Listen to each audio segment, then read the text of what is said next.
মৌমিতা দেবনাথ বর্তমানে এর থেকে পরিচিত নাম আর দ্বিতীয়টা নেই। কলকাতার একজন ট্রেনি ডাক্তার যাকে 15-20 জন মিলে গণধর্ষণ করে। তবে গণধর্ষণের এই ঘটনা কি ভারতবর্ষে নতুন? মৌমিতার সাথে অন্যায় হয়েছে বলে সবাই তুমুল আন্দোলনে জড়িয়ে গেছে। শুধু ভারতীয়রাই নয়, বরং বাংলাদেশিরাই এই বিষয় নিয়ে বেশি ক্ষিপ্ত। কিন্তু এখন কথা এই যে ভারতীয়রা সাহস দেখিয়ে মৌমিতার জন্য আন্দোলন করে নিজেদের প্রতিবাদী দাবি করছে, তারা কি আদৌ গণধর্ষণের এই বিষয়ে সতর্ক? আজকে ভারতের মৌমিতা সহ আর অনেক গণধর্ষণের কালো ইতিহাস তুলে ধরব, যেগুলো বেশিরভাগ মানুষ জানেই না, এবং হয়তো এই ভিডিওটি সম্পূর্ণ দেখলে ভারতের প্রতি দৃষ্টিভঙ্গি বদলাতে বাধ্য হবেন। এবং আরও বলবো মৌমিতার এই মেডিকেল কলেজের কিছু বিভ্রান্তিমূলক ইতিহাস। ভিডিওতে এগিয়ে যাওয়ার আগে আপনারা যদি দেশ ও আন্তর্জাতিক বিষয়বস্তুর অজানা সব তথ্যের সাথে যুক্ত থাকতে চান, তবে আমাদের চ্যানেল দ্য ইলিয়াস শোকে সাবস্ক্রাইব করে আমাদের সাথেই থাকুন। সবার আগে আসি মৌমিতা দেবনাথকে নিয়ে।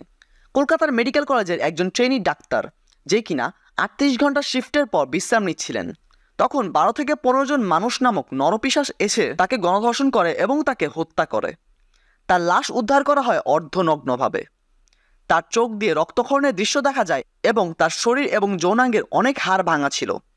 পোস্টমর্টম করার পর তার শরীর থেকে 150 গ্রাম বীর্য পাওয়া যায়। কিন্তু আপনি কি জানেন, একজন পুরুষ সাধারণত একেবারে 8 গ্রামের বেশি বীর্য জেনারেট করতে পারে না। এই ঘটনাটি ঘটেছিল আর.জি. কর মেডিকেল কলেজে। এখন কথা হলো, সকল মিডিয়াতে একমাত্র মেইন সাসপেক্ট এবং তার সাথীদের ওপরেই ফোকাস করা হচ্ছে। কিন্তু অনেকের মত অনুযায়ী এদেরকে আলোচনা এবং সমালোচনার মুখে ঠেলে দিয়ে কিছু উচ্চপদস্থ কর্মকর্তাদের বাঁচানোর চেষ্টা করা হচ্ছে। এরকম কিছু অ্যালিগেশন সামনে এসেছে যে এই হাসপাতালে একটি সেক্স র্যাকেট চালানো হতো, এমনকি শরীরের অঙ্গপাচারের ব্যবসা হতো। কিছু অ্যালিগেশন তো এটাও বলে যে এই হাসপাতালে উচ্চ লেভেলের পর্নোগ্রাফি শুটিং হতো। জানা গেছে যে মৌমিতা হাসপাতালে এইসব অনেক কিছু জেনে ফেলার ফলে তাকে রাস্তা থেকে সরিয়ে দেওয়া হয়। এইসব অ্যালিগেশন আরও মজবুত হয় যখন এই মেডিকেল কলেজের প্রিন্সিপাল সন্দীপ ঘোষ এই ঘটনা 3 দিনের মাথায় পদত্যাগ করে পাশের একটি হাসপাতালে জয়েন করে। তবে মৌমিতা কিন্তু একমাত্র ভিকটিম না। এই হাসপাতালে এইভাবে আগে আরও 6 জনের মৃত্যু হয় এবং এগুলোকে সুইসাইড কেস বলে বন্ধ করে দেওয়া হয়। আর.জি. কর মেডিকেল কলেজ একটি সরকারি স্থাপনা এবং মৌমিতা সহ বাকি 6টি হত্যার দায়ভার টিএমসি পার্টির ওপর যায় এবং সকলে মমতা ব্যানার্জির পদত্যাগের জন্য আন্দোলন করে যাচ্ছে। এই ভিকটিমদের মধ্যে একজন ছেলের গার্লফ্রেন্ডকে সেই সেক্স র্যাকেটের সাথে জোরপূর্বক যুক্ত করা হয়েছিল, কিন্তু সে এই তথ্য মিডিয়াতে আনার আগেই তাকে চিরতরে মুছে ফেলা হয়। ভিতরে আরও অনেক রাজনৈতিক কাহিনী আছে যেগুলো বিভিন্ন ভয়ানক সত্য তুলে ধরছে প্রতিনিয়ত। কিন্তু এর বিচার হবে কিনা অথবা কিভাবে হবে, এই বিষয়ে একটু ধারণা নিতে পারেন ভারতের গণধর্ষণের ইতিহাসে নজর দিলেই। এখন আসি সেই ভয়ানক ইতিহাসে। এর আগে একটা কথা বলি যে কিছু গুজবে কান দিয়ে ভারতীয়রা মনে করে বাংলাদেশি হিন্দুদের উপর অত্যাচার করা হচ্ছে এবং এর প্রতিবাদে তারা আওয়াজ তোলে। তবে আমার প্রশ্ন যে একটি প্রতিবাদী জাতি হিসেবে গুজবে কান দিয়ে তারা এরকম ক্ষিপ্ত হতে পারে, তাহলে যখন ভারতের মুসলমান নারীদের উপর গণধর্ষণ করা হয় তখন কেন সবাই চুপ করে থাকে? এখন আস্তে আস্তে এমন কিছু কেস তুলে ধরার চেষ্টা করব যেগুলোকে একদম খালি হাতে কোনো বিচার ছাড়া ক্লোজ করা হয়েছে। ভারতের গণধর্ষণের ইতিহাস একদম শুরু থেকে মুসলিম নারীদের নিয়ে। 2002 সালে গুজরাটের হিন্দু মুসলিম দাঙ্গায় শত শত মুসলিমদের হত্যা করা হয় এবং মুসলিম নারীদের গণধর্ষণ করা হয়। তাদের মধ্যে একজন ছিলেন বিলকিস বানু, যাকে গর্ভবতী থাকা অবস্থায় 11 জন হিন্দু যুবক মিলে ধর্ষণ করে। পরবর্তীতে তাদের বিরুদ্ধে মামলা হয় এবং 11 জনকে গ্রেপ্তার করা হয়। কিন্তু 2022 সালে মোদী সরকার ভারতের স্বাধীনতার 75 বছর উপলক্ষে সেই 11 জন ধর্ষণকারীকে ছেড়ে দেয় এবং তাদেরকে স্বাধীনভাবে ধর্ষণ করার সার্টিফিকেট দিয়ে দেয়। এবার আসি মণিপুরে। সম্প্রতি বিজেপির ছেলেরা মিলে একটি মেয়েকে গণধর্ষণ করার পরেও তাদের মন ভরে না এবং তারা সেই মেয়েকে নগ্ন অবস্থায় রাস্তায় জোর করে ঘোরায়, যার ভিডিও এত ভাইরাল হওয়ার পরেও কিছুই করে না নরেন্দ্র মোদী সরকার। এরপর চলে যাই কাশ্মীরে।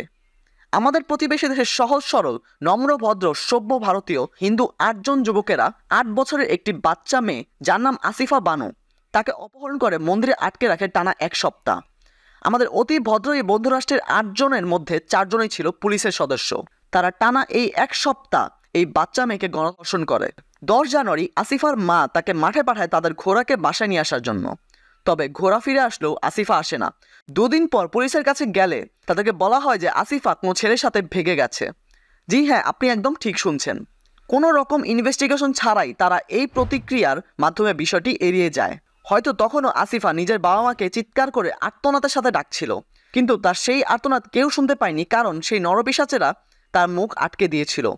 এরকম একটি 8 বছরের বাচ্চা মেয়েকে টানা 1 সপ্তাহ গণধর্ষণ করার পর তার শরীরের অনেক নির্যাতন করা হয় এবং হাত পা ভেঙে ফেলা হয় এবং ইট দিয়ে তার মাথা থেতলে তাকে মেরে ফেলা হয়।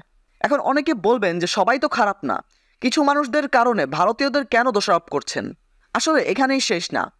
বিচার না পেয়ে যখন আসিফার বাবা মা তাদের একমাত্র মেয়ের কবর দিতে যায়, তখন আমাদের এই বন্ধুরাষ্ট্রের মানুষেরা তাদের মেয়েকে কবর দিতে বাধা দেয়। নিজের মেয়ের লাশ বহন করে তার বাবা মা মাইলের পর মাইল হেঁটে অন্য গ্রামে গিয়ে তাদের মেয়ের কবর দেন। আমার মনের প্রশ্ন একটাই, তখন কোথায় ছিল আমাদের সুশীল সমাজের আন্দোলন? যারা নিজের দেশের নারীদের প্রতিবাদ ঠিকমতো করতে পারে না, এমনকি মুসলিম বলে তাদের অধিকার সর্বদা এড়িয়ে যায়, তারা কিভাবে অন্য দেশের হিন্দুদের বাঁচাবে? কিংবা কিভাবেই তারা নীতিনৈতিকতার বড় বড় ভাষণ বাংলাদেশকে দেয়? ভারতে গণধর্ষণের শুরুটাই মুসলিমদেরকে দিয়ে করা হয়েছে এবং শুরু থেকে এখন পর্যন্ত তারা কেউই সঠিক বিচার পায়নি এবং তখন কেউ আন্দোলন করেনি এবং কিছু মুসলিম প্রতিবাদ করলেও তাদের অত্যাচার করা হয়। একটি জাতি যারা দুনিয়ার সামনে ভদ্রতা, সাহসিকতা, ন্যায় অন্যায়ের মতো এত নৈতিবাচিক দৃষ্টি তুলে ধরে, তারা কিভাবে শুধু নিজের কপালে ঘা হওয়া পর্যন্ত চুপ থাকে? যে বাচ্চার উপর এমন নির্যাতন করা হলো তাকে মুসলমান বলে মানুষ হিসেবেই গণ্য করা হলো না, বরং তার বাবা মাকে নিজের মেয়ের কবর দেওয়া থেকেও বিতাড়িত করা হলো। তাদের জাস্টিফিকেশন অনুযায়ী মুসলমানরা নাকি ভারতের মাইনরিটি এবং তাদের পানি এবং বনের রিসোর্সের উপর আমরা হস্তক্ষেপ করছি। বাংলাদেশের হিন্দুরা অনেক সুখে শান্তিতে একসাথে বসবাস করছেন একজন সম্পূর্ণ অধিকার সম্পন্ন বাংলাদেশী নাগরিক হিসেবে। তাই এদিক ওদিক না তাকিয়ে নিজের দেশে সবার আগে ন্যায় প্রতিষ্ঠার বিষয়টি উপযোগী হিসেবে মনে করব। ধর্ষণ সমাজের ঘৃণিত একটি অপরাধ, যা কিনা কাউকে হত্যা করার থেকে কম নয়।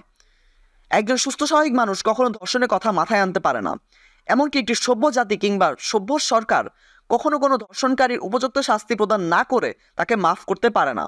কোনো জাতি যদি নিজের দেশের ভিন্নধর্মী নারীদের ধর্ষণের বিষয় নিয়ে সম্পূর্ণভাবে এড়িয়ে যায়, সেই জাতি বিশ্বের মাঝে এইসব নীতিনৈতিকতা নিয়ে জ্ঞান না দেওয়াই শ্রেয়। বর্তমানে আনসার আন্দোলন এবং বন্যা পরিস্থিতি নিয়ে আমাদের চ্যানেলে একটি ভিডিও দেওয়া আছে, আপনারা চাইলে ক্লিক করে দেখে আসতে পারেন। ধন্যবাদ।